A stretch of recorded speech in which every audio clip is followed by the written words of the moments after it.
Have you ever wondered why some people, without ever raising their voice or making a threat, seem to unsettle everyone around them? They aren't aggressive. They aren't loud. In fact, most of the time they appear calm, reserved, and observant. Yet, their presence alone changes the atmosphere of the room. People grow tense, conversations shift, and suddenly everyone feels as though they're being watched more closely than they would like.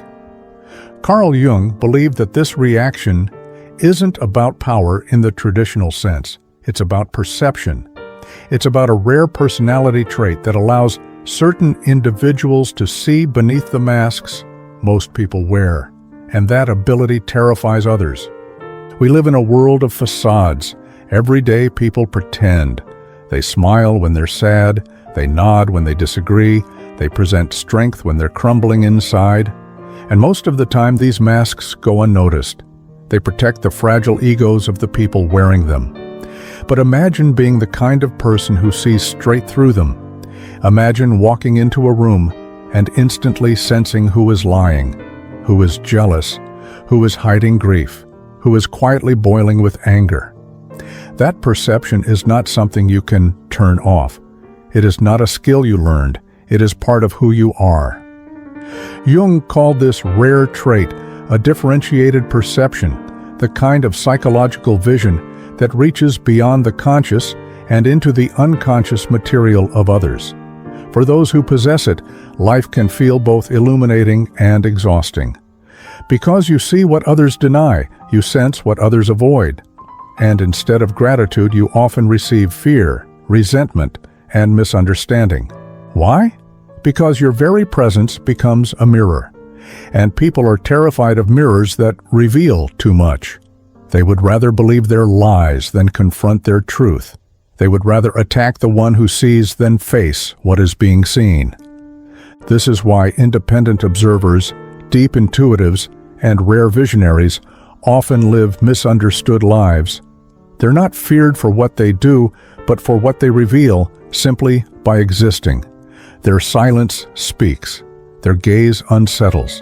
Their awareness exposes what the world works so hard to bury.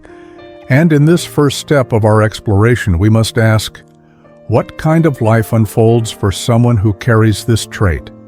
Why does society instinctively resist them? And how can such perception be both a gift and a burden? Jung's answer was simple, yet chilling. When you see what others cannot, you don't just carry insight, you carry danger. Not danger to yourself, but danger to the fragile illusions that keep society functioning. This is where our journey begins, with the realization that the rarest personality trait in the world is not strength, charm, or intelligence. It is the ability to see clearly, and while truth may set you free, it terrifies everyone else. Carl Jung once warned that the curse of consciousness is that it cannot be shared with those who do not possess it. For the rare individuals who carry this deep perception, life often feels like walking through a world of glass. Everything transparent, everything visible, nothing truly hidden. At first glance, this might sound like a blessing. Imagine always knowing when someone is lying, sensing tension before it erupts into conflict, recognizing the silent suffering no one else notices. Surely such clarity would make life easier. But Jung discovered the opposite. The clearer your perception, the lonelier your path. Here's why. Most people survive by agreement, not conscious agreement, but unconscious ones. Families agree to pretend certain wounds never happened. Friend groups agree to ignore the flaws that would fracture their bond. Workplaces agree to overlook hypocrisy for the sake of keeping the machine running. These silent agreements keep life moving, even if they rest on denial. Now enter the person who sees too much. They don't consent to these illusions because they can't. Their vision is too sharp. Their intuition is too exact.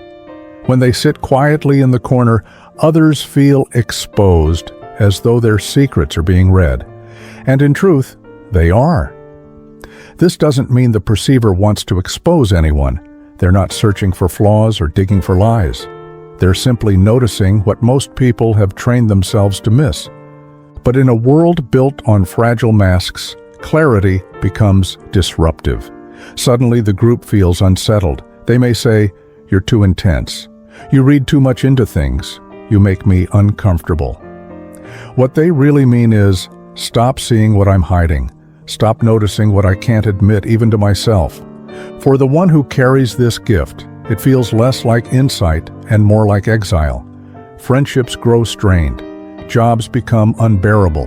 Relationships fall apart, not because of cruelty, but because the truth always rises to the surface when they are near. Jung documented patients with this trait who were told over and over that they were too much, too sensitive, too suspicious, too critical.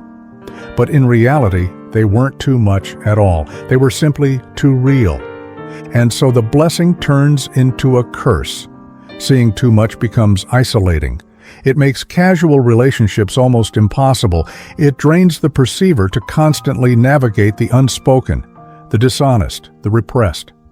Some even start to doubt themselves. Maybe I am crazy. Maybe I am imagining things. But time and time again, life proves them right.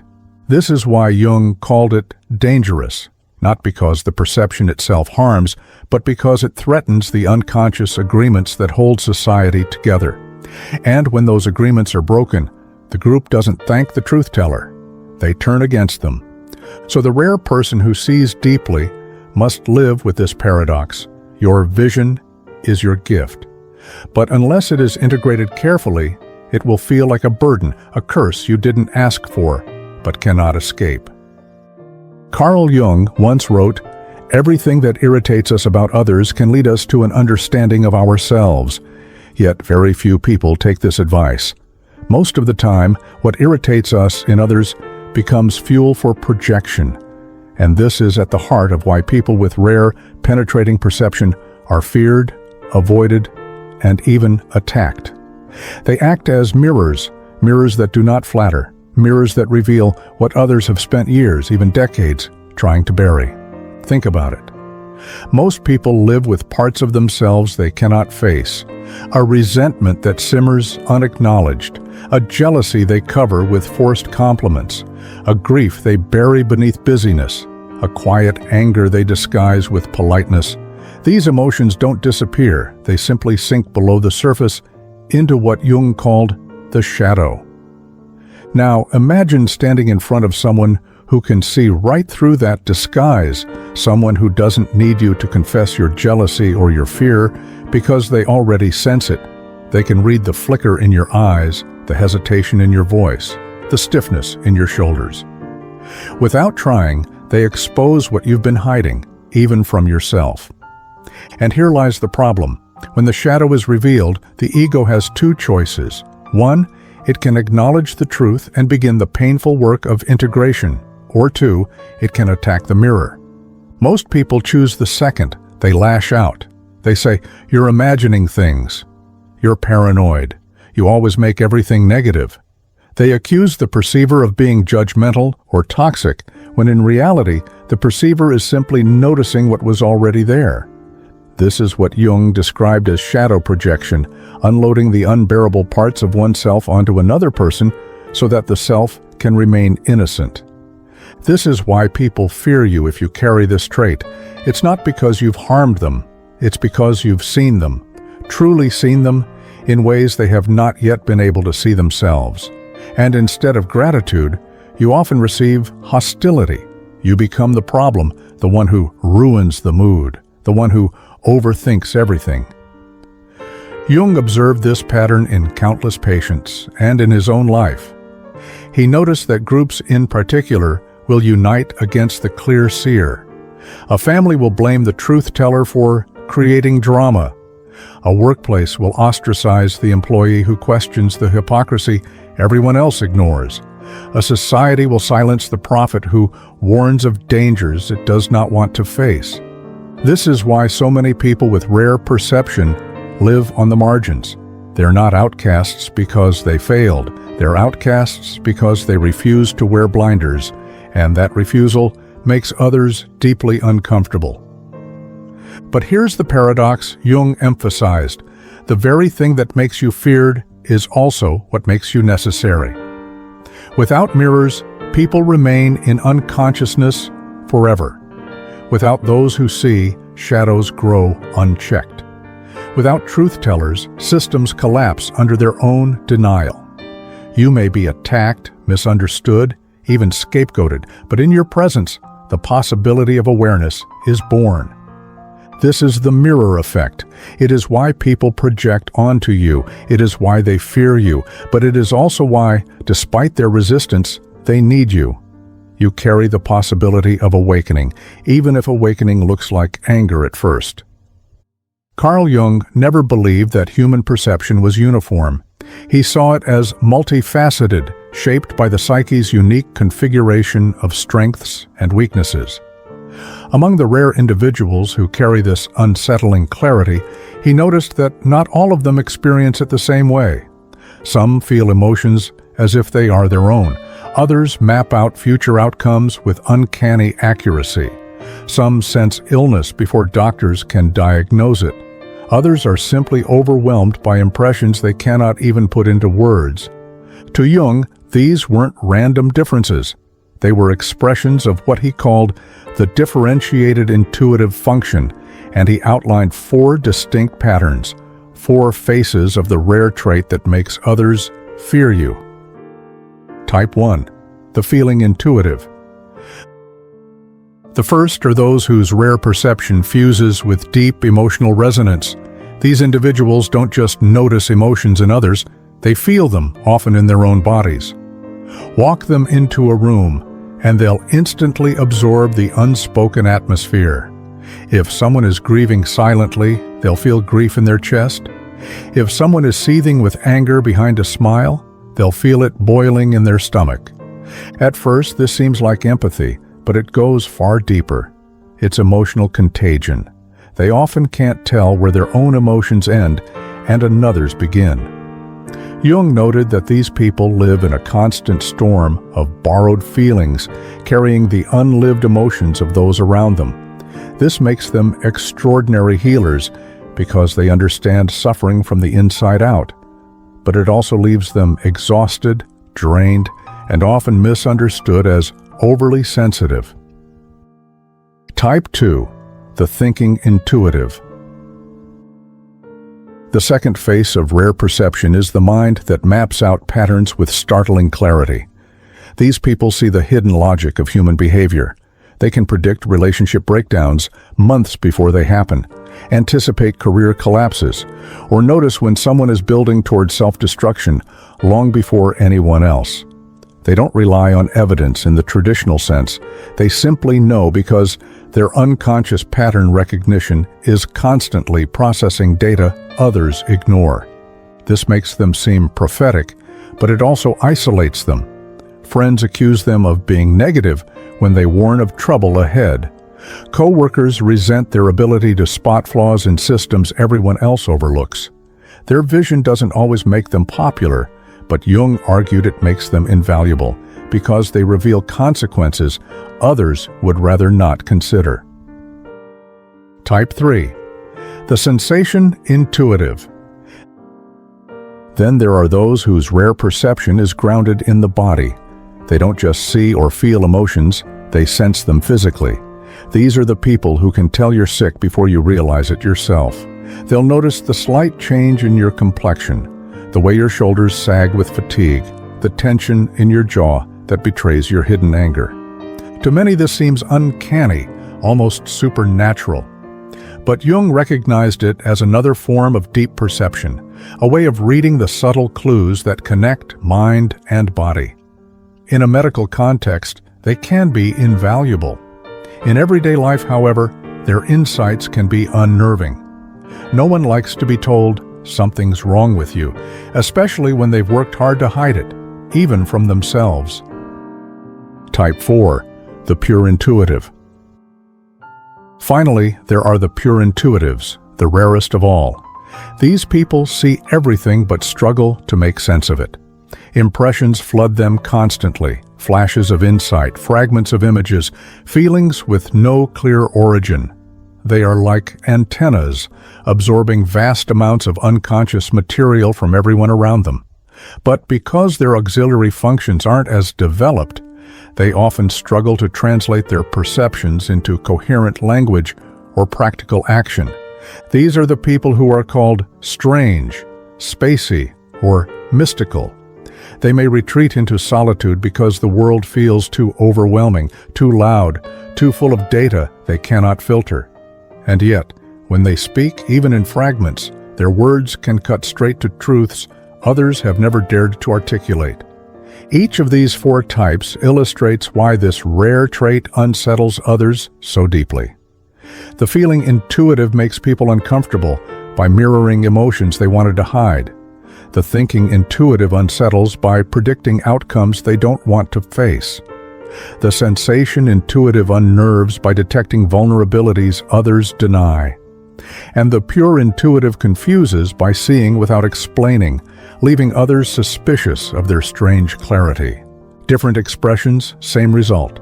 Others feel exposed, and exposure breeds fear. Jung believed that recognizing which face of rare perception you carry is essential, because without self-understanding, the gift turns chaotic. The feeling intuitive becomes an emotional sponge, drowning in others' pain. The thinking intuitive becomes cynical, alienated by their own accuracy. The sensation intuitive becomes anxious, hyper-alert to every sign of decay. And the pure intuitive risks being consumed by the flood of impressions, never anchoring themselves in a stable identity.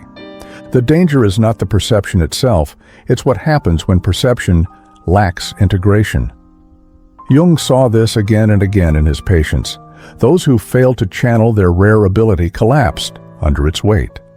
But those who learned to understand and ground their gift became something extraordinary. Carl Jung spent decades observing the lives of those who possessed this rare perceptive ability, and while he admired their clarity, he also warned that it came with very real dangers, dangers that could destroy not just relationships, but the individual's very sense of self. He called this the problem of the superior function, when a gift becomes so dominant that it threatens to consume the person who carries it. The first danger is collective disruption. Human groups, families, workplaces, entire societies function partly through unspoken agreements. We agree not to mention the obvious flaws in someone's behavior. We agree to ignore the truth about a failing system. We agree to keep quiet about the shadow everyone senses, but no one dares to name. These unconscious pacts keep the group together. But the one who sees too clearly cannot help but notice the cracks in the mask. And when they speak, or even when they simply exist, they disrupt the illusion that holds the group intact. To Jung, this wasn't rebellion. It was simply the nature of perception. But the group doesn't see it that way. To them, the clear seer becomes a threat. They destabilize the fragile order by pointing to truths no one wants to face. And so the group does what groups always do when threatened. They push the truth teller out. They become the scapegoat, the exile, the one everyone blames for creating drama, when in reality, they only revealed what was already festering beneath the surface. The second danger is psychological isolation. Jung wrote that the curse of consciousness is that it cannot be shared with those who do not possess it. For those who see what others cannot, the world often feels like two realities layered on top of one another. The everyday surface reality where people gossip, laugh, and play by the rules of polite society, and the deeper reality filled with hidden grief, repressed anger, unconscious drives, and unspoken truths. The rare perceiver lives in both worlds at once, and this creates a gulf between them and everyone else.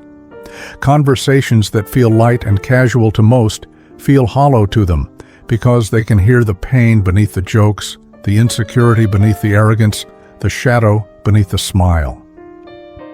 Over time, this double vision makes ordinary social life exhausting. Friendships collapse under the weight of unspoken truths. Careers falter because the clear seer notices hypocrisy that others prefer to ignore. Romantic relationships crumble when partners realize they cannot hide behind charm or excuses. The result? A deep, aching sense of loneliness. To be awake in a world that prefers to stay asleep is to live in exile, even in the midst of others. The third danger is the most destructive of all: identity dissolution. Jung called this participation mystique, a state where the psychological boundaries between self and other dissolve. Because rare perceivers absorb so much unconscious material from those around them, they sometimes forget what belongs to them and what belongs to others. They carry guilt that isn't theirs, sadness that doesn't originate in their own story, anger that feels foreign but clings like their own. This is perhaps the heaviest burden. To see so much is one thing, to carry it as if it were yours is another.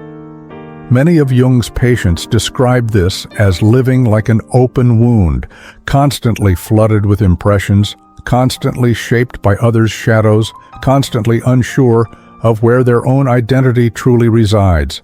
Without strong inner grounding, they risk being swallowed whole by the very material they perceive.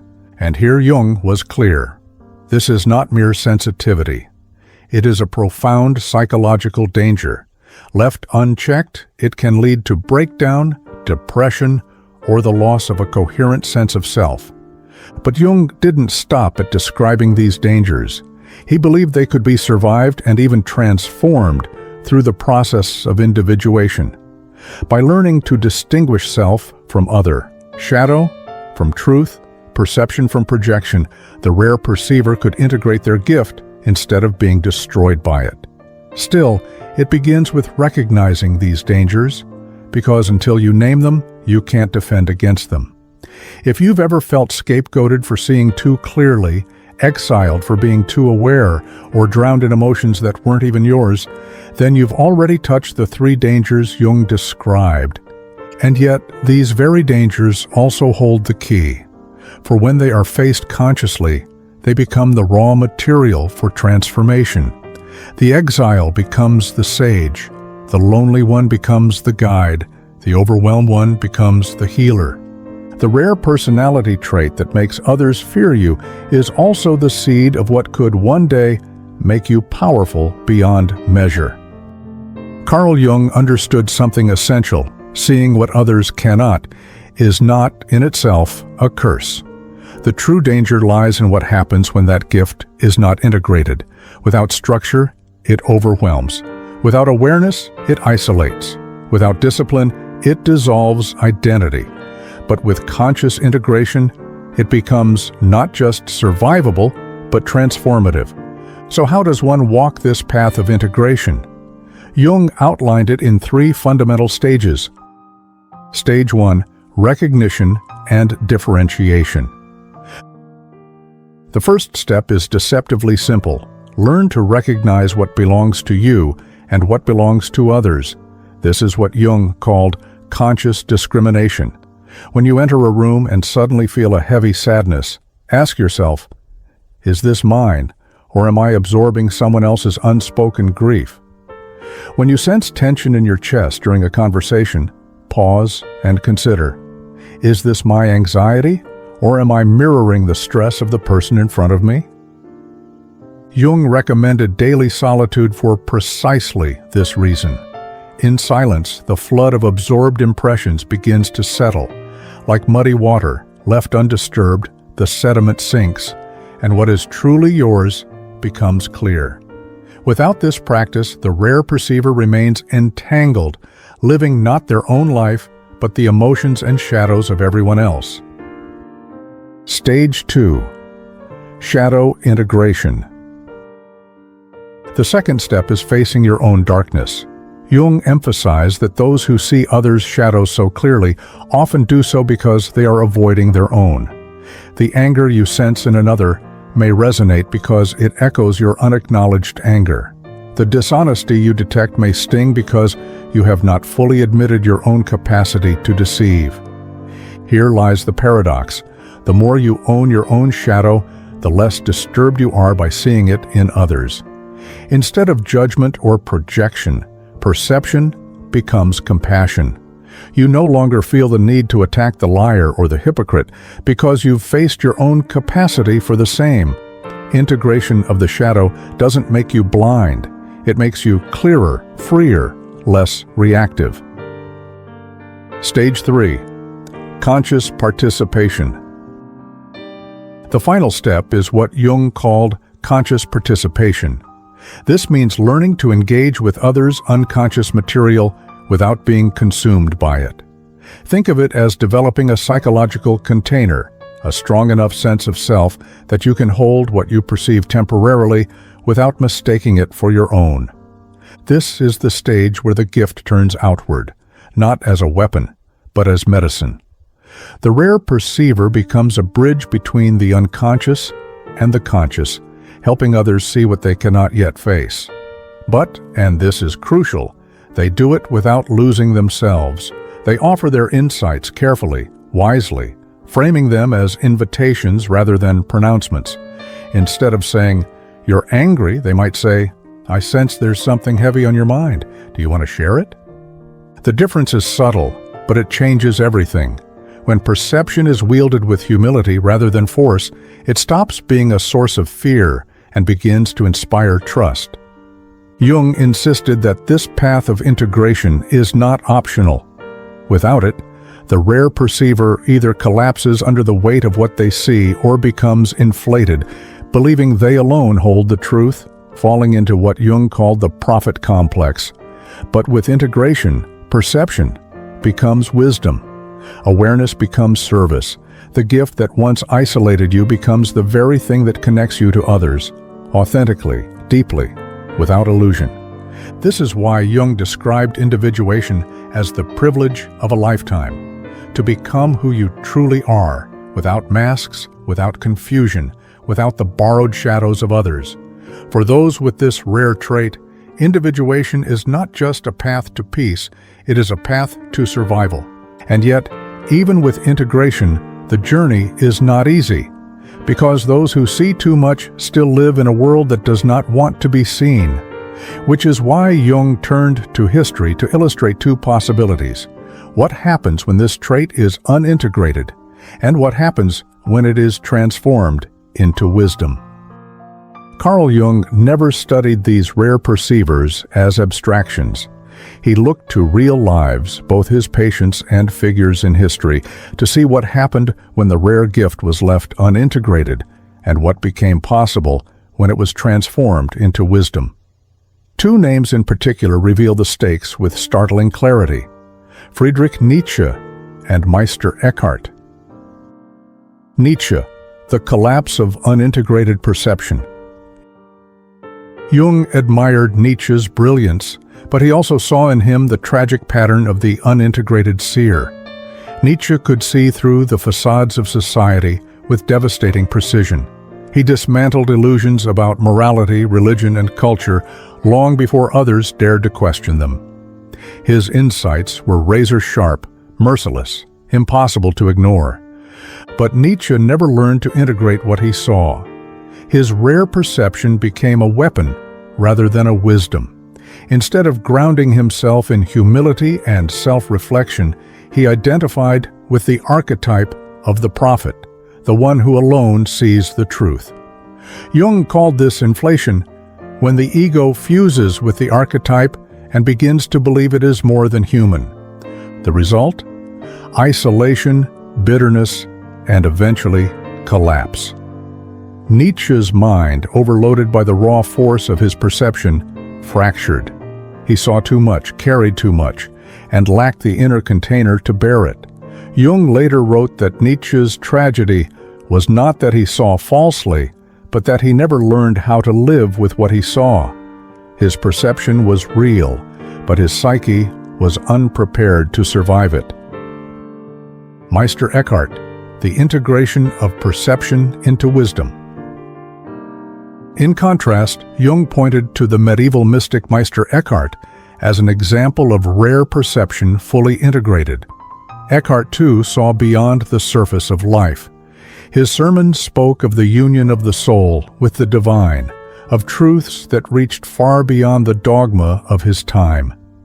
But unlike Nietzsche, Eckhart did not wield his perception as a sword, he carried it as a lantern. What set him apart was what Jung called conscious humility. Eckhart knew that his insights were not his alone, but glimpses of something larger. Instead of standing above others, he spoke in ways that invited them into the mystery. His rare perception became a source of nourishment, not alienation. To Jung, this was the model, the rare perceiver who learns to channel their gift through compassion rather than ego, who transforms overwhelming clarity into language that others can receive. Eckhart wasn't destroyed by what he saw, he was expanded by it. The lesson in contrast. Nietzsche and Eckhart illustrate two possible destinies of the rare personality trait that makes others fear you. One is collapse, the seer consumed by their vision, isolated and undone. The other is transformation, the seer integrated into wholeness, offering their perception as wisdom rather than a wound. Jung himself wrestled with this choice during his confrontation with the unconscious between 1913 and 1919. He admitted that he came close to psychosis, overwhelmed by visions and archetypal encounters. What saved him was his decision to treat his own mind as a living laboratory, to write, to draw, to dialogue with his inner figures until the chaos became coherent. In other words, he chose integration.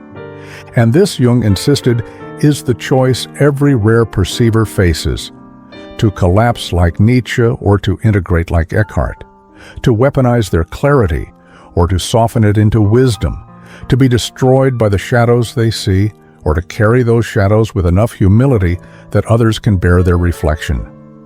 The rare trait will always make others fear you, but whether it also destroys you or becomes the deepest source of your strength depends on whether you choose the path of integration. Carl Jung's final conclusion about this rare personality trait is perhaps the most astonishing, that it is not merely personal, but evolutionary. Those who see what others cannot are not here by accident. They are, in Jung's words, the carriers of the living spirit. The question is never whether the gift is real. The question is whether it will be integrated and offered wisely, or suppressed and suffered unconsciously. From isolation to contribution.